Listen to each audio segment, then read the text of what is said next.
الحمد لله رب العالمين الصلاة والسلام على خاتم النبيين وعلى آله وصحبه أجمعين أما بعد فأعوذ بالله من الشيطان الرجيم بسم الله الرحمن الرحيم قال الله تعالى في سورة آل-عمران هنالك دعا زكريا ربه قال رب هب لي من لدنك ذرية طيبة إنك سميع الدعاء. Tarjuma.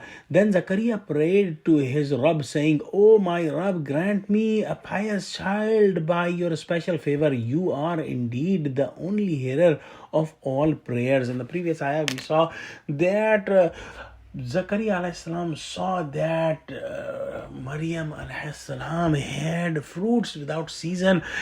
And seeing that, Hazrat Zakaria alayhi salam was deeply moved by the piety of Maryam, and seeing that Allah subhanahu wa ta'ala is giving so many divine blessings to her, he was impelled to ask Allah once more for the fruit out of season, that is a child of spiritual stature, which he had already given up the hope of getting. And because of his wife was barren and he was too old, the desire of children already had died in his heart. But seeing that favor of Allah to Maryam alayhi salam, this desire came to life again, and he asked for a progeny, for a son, and Allah accepted his prayers, and the angels gave him the glad tidings of Yahya alayhi salam, who will be his son. Now it is important to ponder on these three births that are given in this surah. The first birth was Maryam alayhi salam, whose mother was old and she was not getting any children, but Allah subhanahu wa ta'ala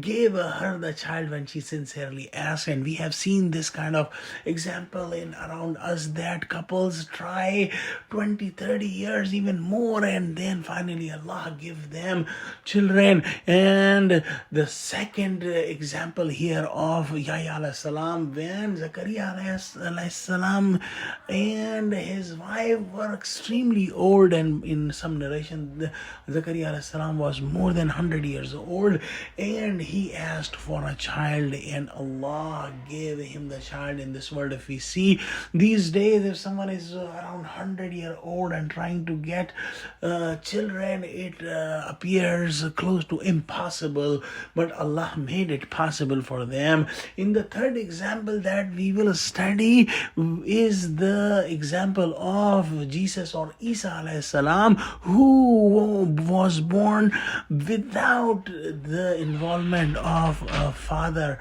and without a father he was born. And no matter how we use our brain and how we try to understand that, it cannot be understood.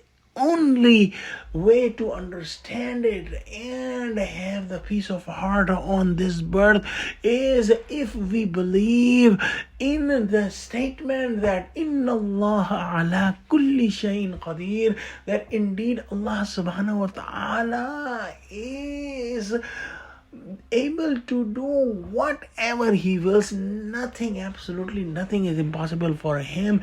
Even a Jew, a Christian, a Muslim, a non-Muslim, whoever believes in this statement will have absolutely no problem in understanding and having the comfort of heart about all three births that are explained in Surah Al-E-Imran.